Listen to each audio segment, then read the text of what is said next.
다 같이 성경 봉독하시겠습니다. 마가복음 14장 3절에서 9절 말씀입니다. 우리 다 같이 교독하시겠습니다. 예수께서 감람산에서 성전을 마주한 대하여 앉으셨을 때에 베드로와 야고보와 요한과 안드레가 조용히 묻되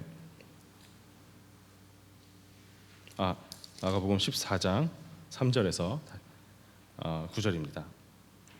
예수께서 베다니 나병 환자 시몬의 집에서 식사하실 때에 한 여자가 매우 값진 향유 곧 순전한 나드 한 옥합을 가지고 와서 그 옥합을 깨뜨려 예수의 머리에 부으니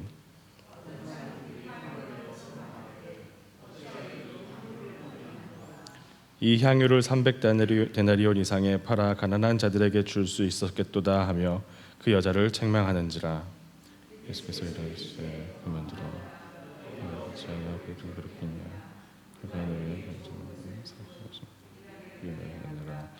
가난한 자들은 항상 너희와 함께 있으니 아무 때라도 원하는 대로 도울 수 있거니와 나는 너희와 항상 함께 있지 아니하느냐.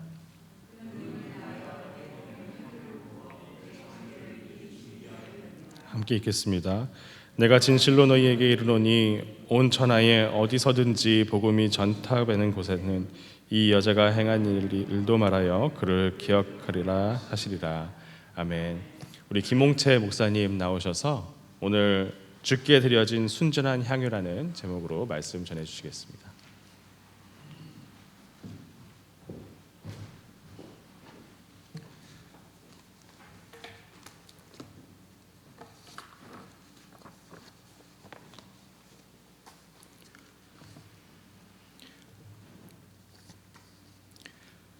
신앙생활을 하다 보면 종종 곤란한 질문을 받을 때가 있습니다. 그 곤란한 질문 가운데 하나가 뭐냐면 목사님 예수 만나셨습니까? 라고 묻는 겁니다. 그럼 뭐라고 답을 해야 될지 모르겠어요. 목사인데 성도님들도 마찬가지일 거예요. 예수 만나셨습니까? 선뜻 답하지 못하고 이제 잠깐 말을 멈추고 있는데요. 더 어려운 질문을 해요. 목사님 예수 만나고 거듭나셨습니까? 여러분 이런 질문은 사실 우리 스스로에게 날마다 해야 할 물음입니다. 우리는 어느 순간인가 당연히 예수와 동행하고 당연히 나는 거듭난 사람이겠지라고 생각하지만 실제로 정말로 날마다 주님 만나고 그 만난 주님 때문에 날마다 거듭난 삶을 살고 있는지를 스스로 되돌아보고 그 물음 앞에 맞다라고 하는 확신 가운데 살아야 우리는 신앙생활을 해나갈 수 있습니다. 오늘 우리 함께 봉독한 본문의 말씀 3절에 몇 종류의 사람들이 등장합니다. 베다니 나병 환자 시몬의 집에서 이 시몬이라고 하는 사람은 예수를 만나서 거듭난 사람입니다. 그래서 유월절 식사를 위해서 예수님과 제자들에게 자기의 다락방과 음식을 준비해 준 사람입니다. 예수님과 제자들이 유월절 음식을 나누고 있을 때에 그때 한 여자가 등장합니다. 예수님 머리 위에 순전한 향유 한 옥합을 깨어서 예수님 머리에 붓습니다. 보통 성서학자들은 이 여인이 아마 나사로의 누이인 마르다나 마리아 가운데 한 사람일 거다라고 그렇게 해석을 합니다. 그 한 여자 역시 예수를 만나 거듭남을 경험한 사람입니다. 우리는 신약성서를 통해서 예수를 만났던 수많은 사람들이 있었다는 것을 너무 잘 알고 있습니다. 예수를 만나긴 만났지만 인격적으로 만나지 못한 사람도 있었고 예수님에게 육체적인 고침을 받긴 하였지만은 영적으로 자기 삶에 있어서 거듭남이나 중생을 경험하지 못한 사람도 있다라고 하는 것을 우리는 알고 있습니다. 오늘 3절 말씀을 통해서 우리는 어떤 종류의 사람인지, 나는 예수를 만나서 그 만남이 그저 지나가는 무리들 가운데 한 사람이 아니라 그냥 궁금해서 다들 예수를 만났다고 하니까 나도 예수 봤어 라고 말하는 데서 그치는지, 아니면 정말로 인격적으로 예수를 만나고 인격적으로 예수를 만나고 보니 하나님이 내게 거듭남, 중생, 새로운 삶을 살 수 있는 은혜를 내게 주셨다라고 하는 삶의 고백 가운데 살고 있는지를 한번 되새겨 보아야 합니다.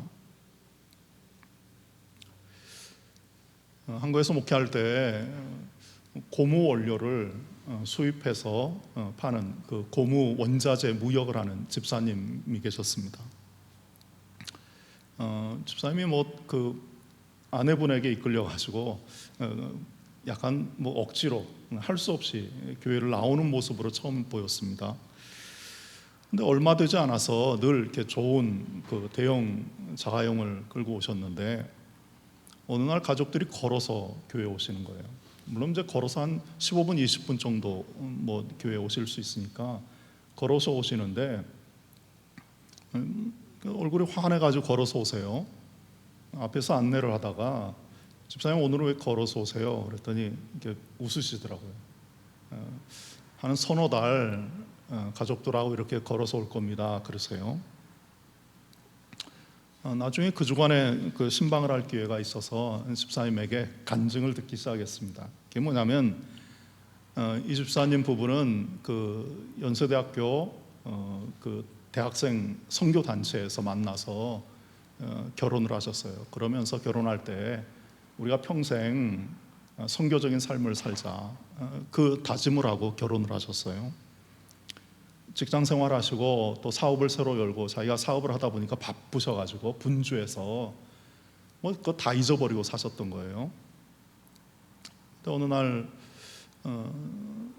아내의 손에 이끌려 교회 나오고 예배드리고 말씀을 묵상하고 또 가정에서 함께 딸들하고 예배를 드리다가 우리가 흔히 말하는 찔림을 받은 거예요. 자기가 받은 은혜가 있고 가정을 이룰 때 아내를 쳐다보면서 우리가 선교적인 삶을 살자 그렇게 약속하고 결혼을 했는데 그냥 돈 버는 일, 사업하는 일에 분주하다 보니까 교회 가기도 꺼려하고 아내의 손에 겨우 이끌려가지고 예배드리는 자기의 모습을 보면서 하나님이 그냥 감동 안 주시면 그렇게 살았을 텐데 이 집사님이 안 되겠다.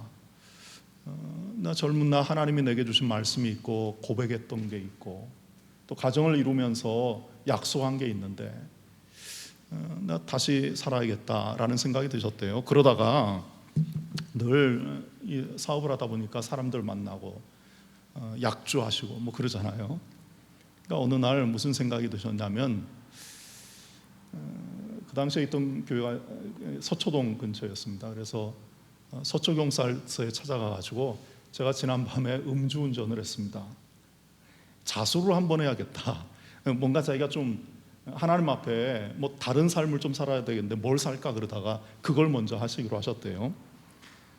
경찰서에서 이상한 사람 쳐다보시 봤대요. 괜찮다고. 그럼 안 걸리셨으니까 다 아는 얘기인데 그냥 가세요 그랬대요. 그러니까 아니라고. 내가 꼭 이 음주 운전을 해서 우리 가족들도 다 하고 증인도 있다고 그 운전면허 정지 좀 시켜달라고. 그러니까 경찰서에서 할 수 없다고 부탁하시는데 좋긴 한데 방법이 없다고. 그래서 집사님이 어떻게 하셨냐면 열쇠를 맡겨놨대요 경찰서에.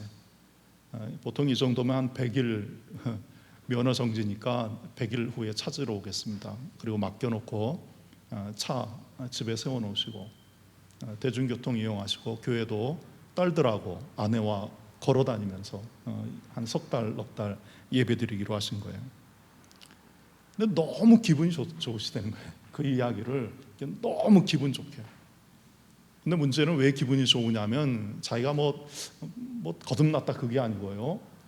아내와 딸들이 바라보는 눈이 달라졌다는 거예요. 우리 아빠 어리석어, 우리 아빠 이상해. 그게 아니라 아빠 괜찮아, 아빠 멋있어, 아빠 믿을만해, 아빠 자랑스러워. 두 딸이 그때 고등학교 다니고 있었는데요.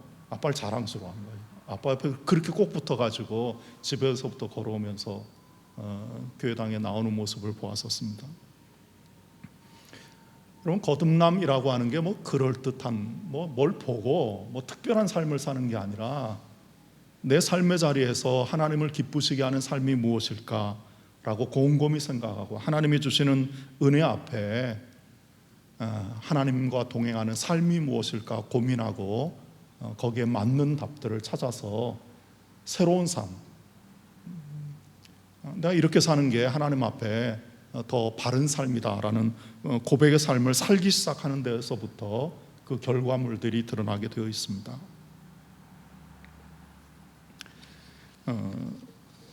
우리는 우리의 삶 가운데 하나님께서 주시는 은혜들이 무엇인지 놓치고 살 때가 참 많습니다. 니고데모라고 하는 사람을 예수님께서 만나셔서 이런 말씀을 하셨습니다. 사람이 거듭나지 아니하면 하나님의 나라를 볼 수 없느니라. 니고데모는 좀 경건하게 살고 유대 율법을 지키고 좀 다른 사람들이 기도 안 할 때 나는 좀 기도하고 다른 사람들이 못된 짓 할 때 나는 좀 선하게 살면 하나님의 나라를 볼 수 있을 줄 알았습니다. 그런데 예수님께서 뭐라 말씀하셨냐면 사람이 거듭나지 아니하면 하나님의 나라를 볼 수 없다. 그러니까 니고데모의 고민은 무엇이냐면 지금 자기가 보고 있는 하나님의 나라가 아닌 것이었습니다. 실제로 예수 말씀 이전에 이스라엘의 대부분 사람들이 소망하던 하나님의 나라는 정말 하나님의 나라가 아니라 자기들이 소망하는 나라, 그러니까 자기들이 꿈꾸는 나라, 그냥 자기들이 즐거운 나라였지 정말 하나님이 언약하시고 약속하신 하나님의 나라는 아니었습니다. 그러했기 때문에 예수님께서 야 사람이 거듭나지 아니하면 하나님의 나라를 볼 수 없어 라고 하는 말씀 앞에 고민할 수밖에 없었고, 어떻게 하면 다시 날 수 있겠습니까? 어머니 배에 들어갔다 나와야 됩니까? 지금 생각하면 말도 안 되는 그런 어리석은 질문을 합니다. 예수님께서 그 말씀, 니고데모와의 말씀 끝에 21절 말씀에 이런 말씀을 합니다. 진리를 따르는 자는 빛으로 오나니 이는 그 행위가 하나님 안에서 행하는 것임을 나타내려 함이라. 거듭남 삶의 결과는 무엇이냐면 내 행위가, 내가 하는 모든 일들이 하나님 안에서 하나님 때문에 하나님으로 인하여 행하는 일이다라고 하는 것을 세상 가운데 드러내기 위하여 빛으로 주님에게로 말씀 앞에 나아온다라고 그렇게 말씀하고 계십니다. 여러분, 우리는 무슨 사건을 만나거나 무슨 일을 만나면은 결단을 하고 결정을 해서 행동을 합니다. 근데 그 행동을 하게 하는 근원, 힘이 어디에 있느냐? 대부분 사람들은 자기 자신에게 있습니다. 그 정도면 좀 건강하신 분들이에요. 자기가 결정하고 자기가 결단하고 자기 주도적인 삶을 사는 건 뭐 괜찮은 거예요. 근데 뭔지도 모르는 분들이 계세요. 어느 때는 그냥 사람들이 그렇게 하니까, 어느 때는 물질에 의해서, 어느 때는 형편에 의해서 내가 왜 그렇게 행동했는지 모르는 경우도 있어요. 그런데 더 나쁜 거는 사단의 유혹을 받아서, 악한 사단의 유혹을 받아서 어떤 행위를 결정하고 그런 삶을 사는 것은 너무도 안타까운 일이죠. 그런데 거듭난 사람, 하나님의 나라를 본 사람들의 삶의 특징은 무엇이냐면 빛으로 나아간다. 내 삶을 드러내고 사람들에게 자랑하기 위함이 아니라 내가 이렇게 행하고 내가 이렇게 말하고 내가 이렇게 생각하는 것은 하나님의 은혜 때문이다, 하나님이 내게 주신 은총 때문이다 라고 하는 것을 드러내고 나타내고 확인하기 위하여 그런 삶의 자리로 나아간다 라고 말씀합니다. 여러분, 한 주간 사시면서 내가 이렇게 사는, 이렇게 결정한, 이렇게 행한 이유가 하나님 때문이다, 내 안에 하나님이 동행하시기 때문이다, 하나님이 내 안에 거하시기 때문이다 라고 하는 고백을 하기 위하여 애쓰는 것, 그게 거듭난 사람들의 삶의 특징이 되는 거예요. 오늘 성경 말씀에서는 한 여자가 자기를 위하여 준비하였던 나드 한 옥합을 깨어서 주님 머리에 붓는 삶의 모습으로 드러나고 있습니다. 우리의 삶 가운데도 그와 같은 게 있어야 되지 않겠습니까? 여러분, 그리스도인들은 매주 하나님 앞에 나와 예배를 드리면서 한 주간의 삶을 되돌아봐요. 우리가 되돌아볼 수 있는 시간이 죽음 앞에서 인생 한 번 돌아보는 것이라면은 실수하는 사람들이 많겠죠. 아마 하나님의 뜻대로 살지 못하는 사람들이 훨씬 많을 거예요. 그래도 하나님께서 우리에게 주시는 은혜는 무엇이냐면 그래도 주님 앞에 나와 예배 드릴 때 한 주를 되돌아보는 거예요. 내 삶의 이유가, 내 생각의 이유가, 내 말의 이유가 정말 하나님 때문인지, 내 뜻대로 다 해놓고 하나님 뜻대로 살았는데 내 삶이 왜 이렇습니까? 그러면 답이 없는 거예요. 근데 더 큰 은혜는 뭐예요?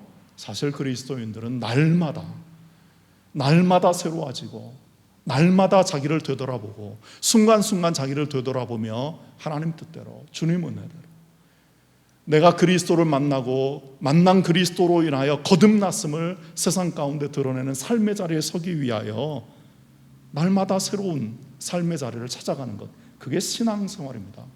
여러분, 그 삶의 자리에 복음을 전하고 선교의 열매를 맺는 능력이 드러나게 되어 있습니다. 다른 능력들도 참 많죠. 근데 요즘 우리가 경험하게 되는 건 그 능력이 오늘날 우리에게 너무 적다. 고치고 놀랍고 깜짝 놀랄 일들은 종종 있는데 정말 평상의 삶 가운데서, 일상의 삶 가운데서 하나님의 영광, 나의 거듭남, 하나님과 동행하는 삶을 드러내는 말 한마디, 행동 하나, 결정 하나라고 하는 것을 너무 놓치고 산다는 거예요. 근데 그게 훨씬 어렵습니다.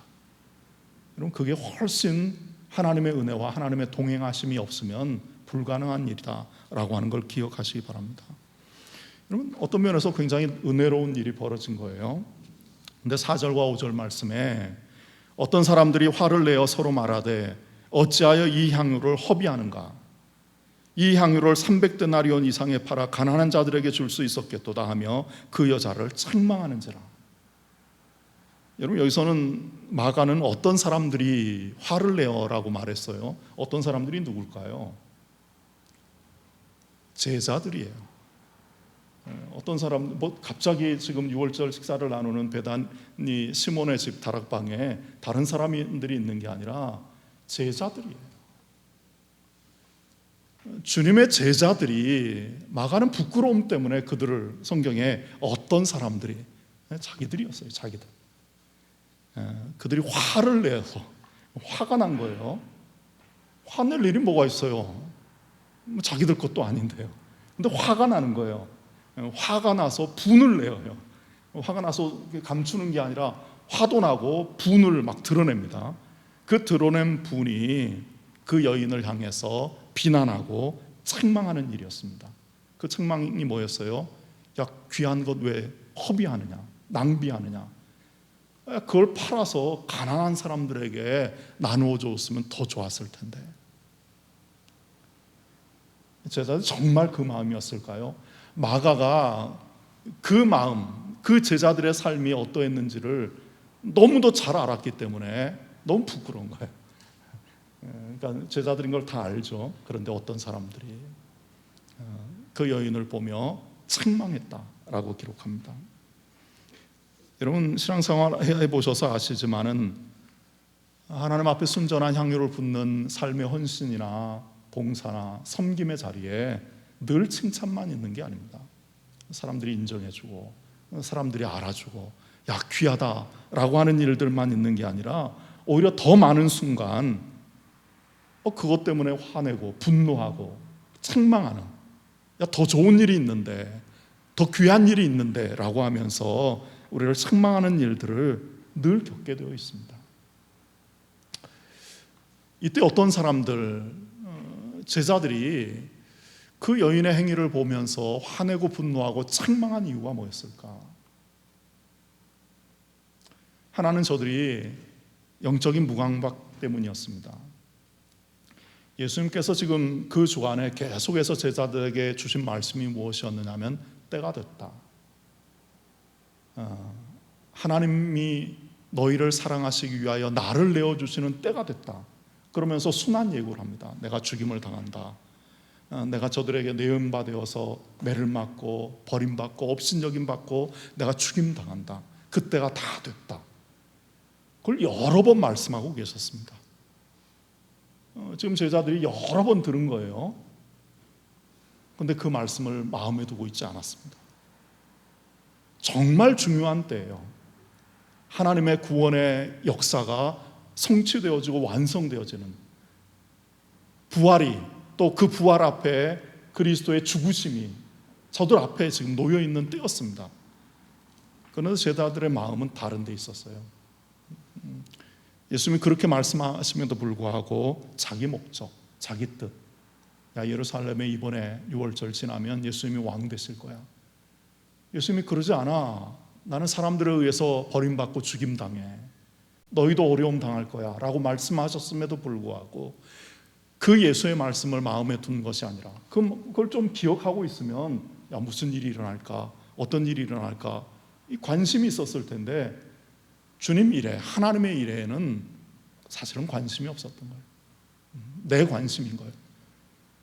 내가 지금 예수를 이렇게 쫓아다녔는데 내가 포기한 게 많은데 이번 6월절이 지나면 내가 한 자리 할 거다, 내가 성공할 거다, 주님 따르는 일이 얼마나 옳은 일인지 가족들, 나를 아는 많은 사람들에게 드러내고 자랑할 만한 그런 일들이 벌어질 거다 라고 하는 그 욕망이 있었던 거예요. 여러분, 그 욕망 때문에 영적으로 무감각해지는 거예요.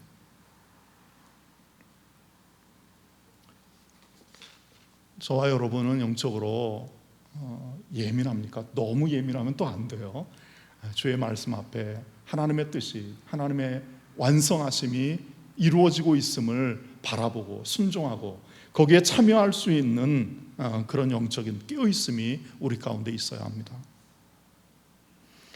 저들이 또 그 여자에게 화내고 분노하고 책망하게 된 또 다른 이유는 무엇이냐면 유다의 탐욕이라고 하는 죄 때문입니다. 여러분, 탐욕이라고 하는 것, 그에 대표되는 게 물질이었습니다. 예수님께서도 마태복음 6장 24절 말씀해요. 한 사람이 두 주인을 섬기지 못할 것이니 혹 이를 미워하고 저를 사랑하거나 혹 이를 중히 여기고 저를 경히 여김이라. 너희가 하나님과 재물을 겸하여 섬기지 못하느니라. 주님 말씀이에요. 근데 우리는 부단히 주님이 이렇게 말씀하셨음에도 불구하고 하나님과 재물을 겸하여 섬기는 법을 자꾸 찾아냅니다. 저도 찾고 싶어요. 하나님도 잘 섬기고 물질도 잘 섬기고, 물질에 대한 욕심도 있고 하나님에 대한 욕심도 있고, 두 개 다 했으면 좋겠어요.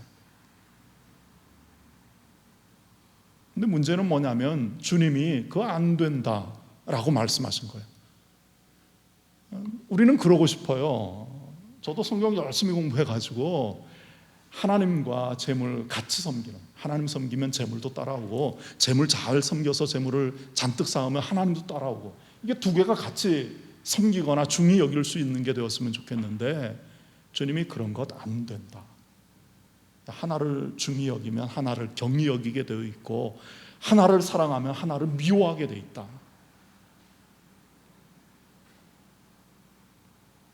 애써 고민하다가 결국 주님 말씀 앞에 항복할 수밖에 없지 않습니까? 맞습니다, 주님. 하나님과 재물을 겸하여 섬길 수 없습니다.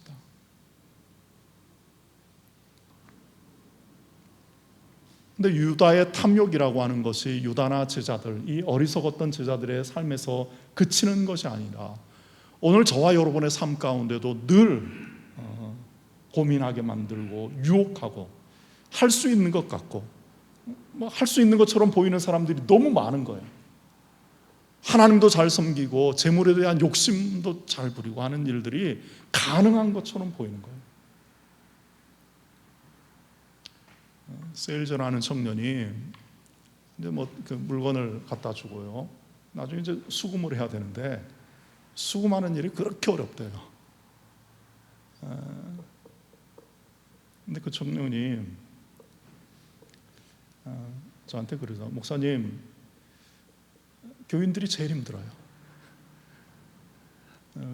그분이 일하는 그 세일즈 영역에서 아주 그냥 그 수금 안 해주기로 유명한 분이 계시대요. 어느 교회 장로님이라는 거예요.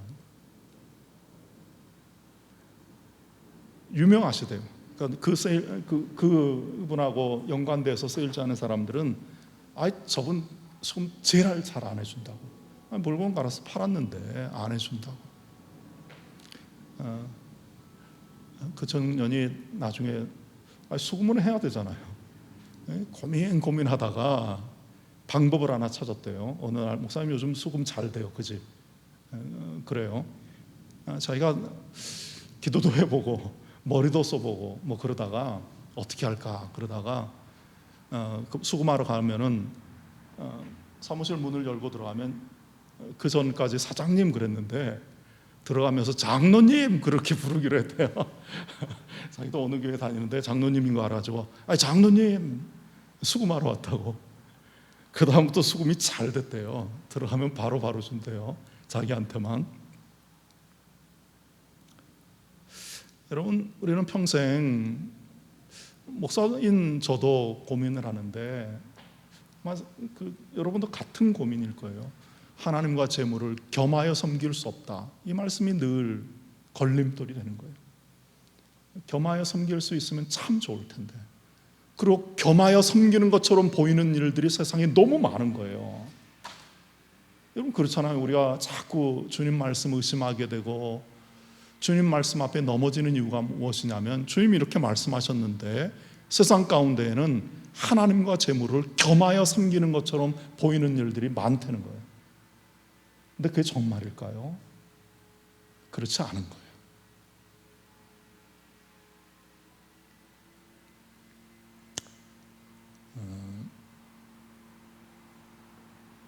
늘 이런 말씀을 들을 때마다 생각나는 장로님이 한 분 계세요. 장로님 이제 기계 절삭 기구를 만드는 사업을 하시는 장로님이세요. 근데 그 장로님이 교회에서 장학금 이제 장학 제도가 없을 때 좀 교회가 장학금도 좀 줬으면 좋겠다라고 하면서 장학금을 헌금하셨어요. 이제 그분 때문에 교회가 장학금을, 그러니까 그분 내는 것만큼 또 똑같이 교회에서 예산을 짜서 한국 돈으로 한 1억 정도를 장학금을 책정을 해서 장학금을 주었습니다. 당연히 교회에서는 그 장학부서를 만들어서 장학부장에 그 장로님 좀 장학부장 해달라고. 장로님이 극구 부인하시면서 다른 본인이 이제 추천하셔서 다른 장로님이 장학위원장을 하셨어요. 그러니까 늘 그 교인들이나 담당하는 목회자는 늘 고민이잖아요.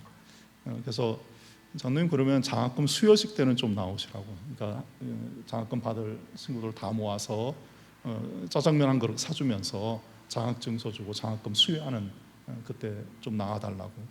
장로님은 안 나오시겠다는 거예요. 근데 자꾸 부탁을 드렸더니 그러면 한번 나가겠습니다 그러시더라고요. 근데 정작 그날 안 나오셨어요. 중국집 예약 본인이 해놓으시고 미리 계산 다 해놓으시고 결국 안 나타나셨어요. 저는 그분 생각할 때마다 이분 하나님과 재물을 겸하여 섬길 수 없다라고 하는 것에 대한 답을 갖고 계신 분이다. 하나님과 재물을 겸하여 섬길 수 없다 하는 말씀 앞에 고민하는 게 아니라 아멘, 맞습니다. 이 고민이 얼마나 많으셨겠어요, 본인도. 그러다 답을 찾으신 거예요. 그러니까 그런 삶을 사시는 거예요.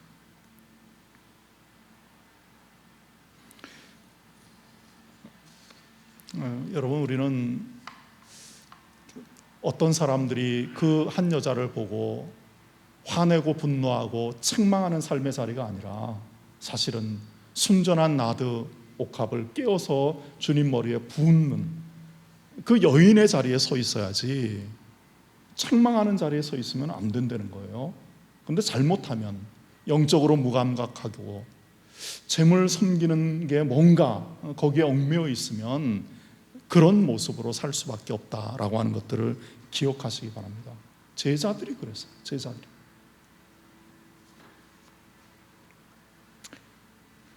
(6절부터) (8절에) 예수님께서 그 한 여자와 제자들의 반응 앞에 예수님이 이렇게 말씀하십니다. 예수께서 이르시되 가만두라. 너희가 어찌하여 그를 괴롭게 하느냐? 그가 내게 좋은 일을 하였느니라. 가난한 자들은 항상 너희와 함께 있으니 아무 때라도 원하는 대로 도울 수 있거니와 나는 너희와 항상 함께 있지 아니하리라. 그는 힘을 다하여 내 몸에 향유를 부어 내 장례를 미리 준비하였느니라. 여인이 값비싼 나드 향을 머리에 부으니까 향기가 좋고 기분이 좋고, 야, 내가 귀해진 것 같아. 그런 게 아니에요. 지금 예수님께서 뭐라 말씀하시고 계시냐면 내 죽음, 내 장례를 하나님께서 이 여인을 통하여 준비하시는 거다. 이게 그게 값어치가 얼마냐, 이게 얼마나 순전한 거냐, 얼마나 귀한 거냐, 그 문제가 아니라는 거예요. 하나님께서 내 죽음을 예비하시기 위하여 이 여인을 통하여 이 일을 행하신 거다. 나를 위하여 좋은 일을 행한 거다, 옳은 일을 행한 거다 라고 그렇게 선언하시면서 야, 가만둬라. 제자들에게요, 야, 가만둬. 괴롭게 하지 마. 나를 위하여 하나님이 예비하신 좋은 일을 이 여자를 통하여 행하시고 계셔 라고 말씀하시는 겁니다. 우리는 늘 사람들의 인정, 사람들의 알아줌이라고 하는 것에 너무 익숙해져 있습니다. 그러니까 봉사를 하더라도 좀 사람들이 알아주는 봉사를 하고 싶고요, 헌금을 해도요, 성경금을 해도 좀 사람들이 알아주는 일을 하고 싶어 하는 거예요. 여러분, 성경을 통하여 하나님께서 우리에게 주시는 말씀은 사람들의 인정, 사람들의 평가, 그건 들을 수 있어요. 근데 거기에 얽매이지 마라. 하나님이 인정하시고 하나님이 기뻐하시고 하나님이 너희를 알아주시는, 하나님이 기뻐하시는 삶의 자리에 서면 된다라고 우리에게 가르치시고 말씀하시고 권면하지 않습니까? 여러분, 저와 여러분의 삶을 하나님이 인정하십니까? 여러분, 자꾸 딴 고민하지 마시고요, 내 사업, 내 행위, 내가 하는 것 하나님이 인정하시나, 하나님이 칭찬하시나, 그러면 된 거예요. 목회하다 보니까 할 수 없어서 그래요. 어떤 분들은 사람들이 보이는 헌금 하고 싶어해요. 그래서 보이게끔, 사람들에게 보이게끔 헌금하는 방법도 있어요. 근데 그런데 너무 익숙해요.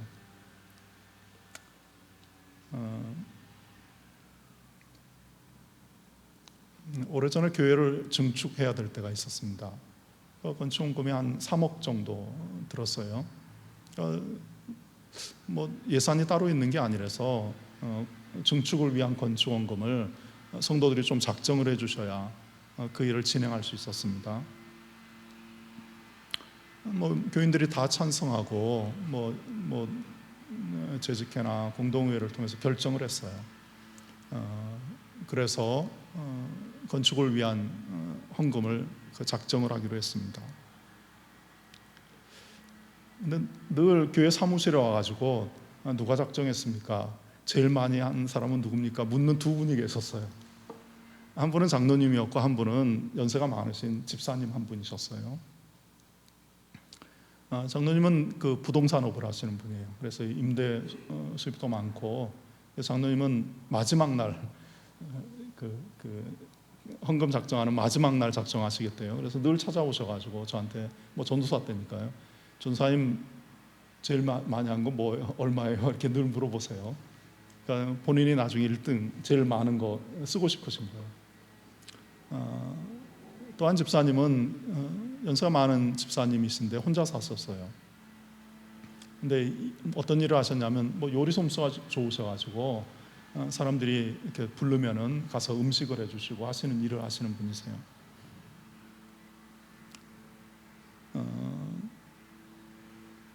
그 헌금을 쭉 이렇게 작정들을 하셨어요.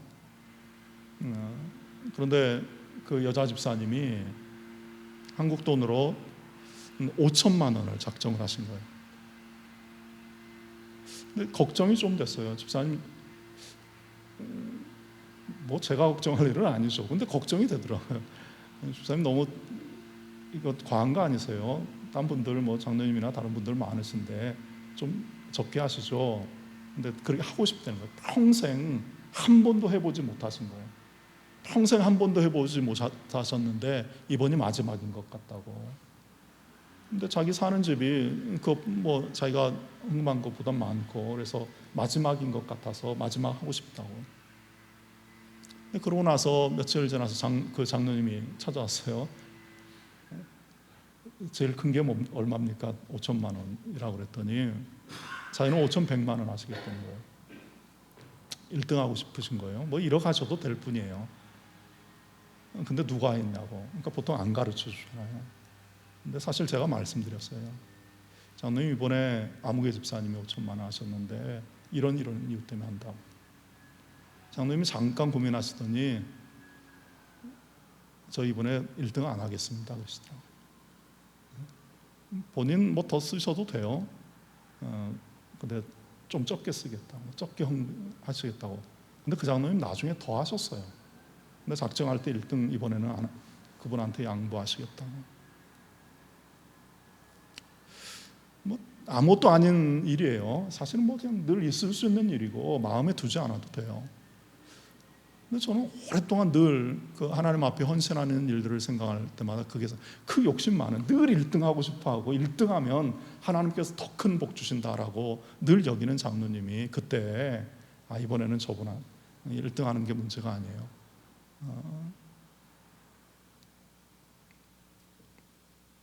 근데 그 장로님이 나중에 작정하신 것보다 더 많이 하셨어요.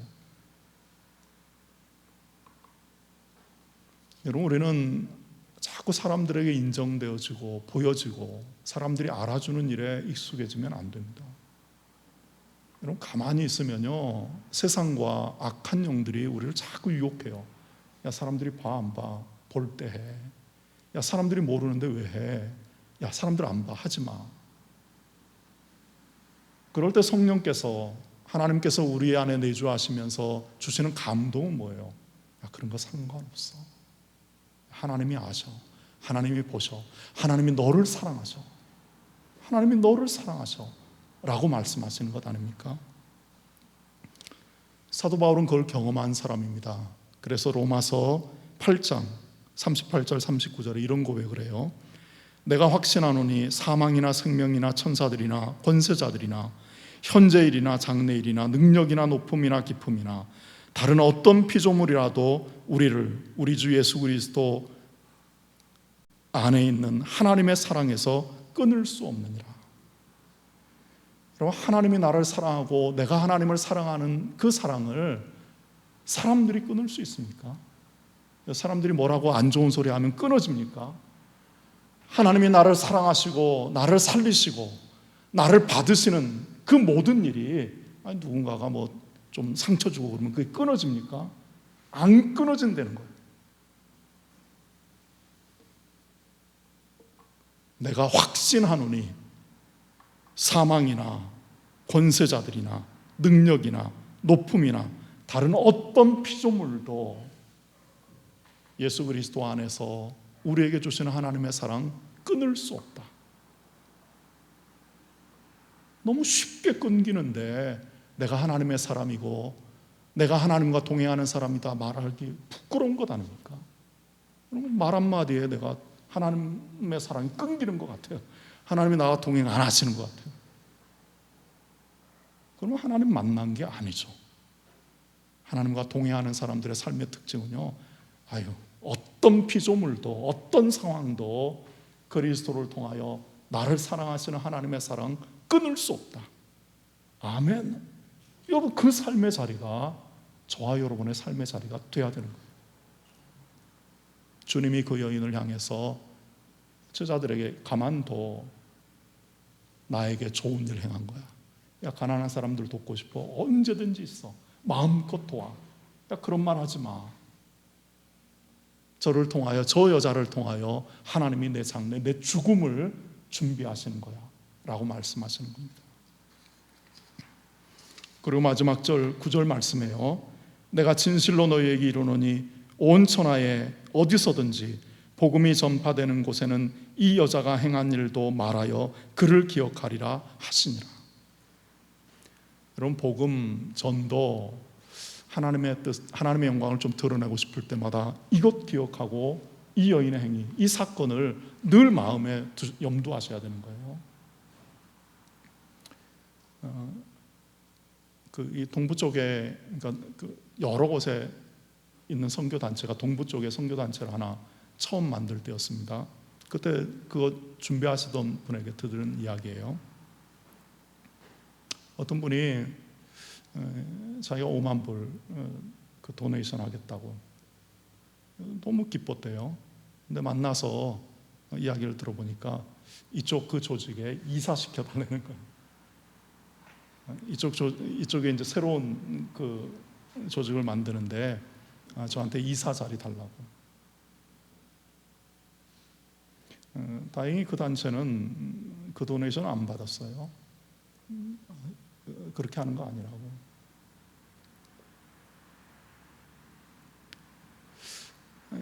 여러분, 오늘 그리스도인들이 너무 세속적이고 좀 세상에서 바르게 살려고 하는 사람보다 더 못한 삶의 자리에 서고 있는 것을 우리는 늘 발견하게 됩니다. 저와 여러분의 삶 가운데 하나님이 나를 만나주시고 나를 거듭나게 하시고 새로운 삶을 살게 하신 하나님의 능력이 우리의 삶 가운데서 드러나야 되지 않습니까? 여러분, 그 드러남이라고 하는 것은 한번 한 주간 오늘 말씀 때문에 그걸 고민해 보세요. 내게 있는 순전한 향유 한 옥합, 그게 뭔가? 또 유혹이 있어요. 야, 그게 얼마나 비싼데 나한테는 그렇게 큰 거 없어. 주님은 한 번도요 큰 거 달라고 하신 적이 없어요. 야, 언제 황소 달라고 했냐? 야, 언제 큰 거 달라고 했냐? 주님 그러실 필요가 없은 분이세요. 마태복음 10장 42절에요. 또 누구든지 제자의 이름으로 이 작은 자 중 하나에게 냉수 한 그릇이라도 주는 자는 내가 진실로 너희에게 이르노니 그 사람이 결단코 상을 잃지 아니하리로다. 주님을요 욕심 많은 세상 사람들과 비슷한 분으로 만들지 마세요. 주님이 언제 황소, 언제 야 나드 한 옥합보다 더 귀한 것, 더 좋은 것 내놔. 주님 그러시지 않으세요. 오히려 주님은 우리의 마음, 우리의 순전한 마음, 우리의 정성, 우리 속사람이 품고 있는 뜻을 너무도 잘 알고 계세요. 예수 제자의 이름으로 물 한 그릇, 냉수 한 그릇 주는 것, 하늘에서 상을 잃지 않는다.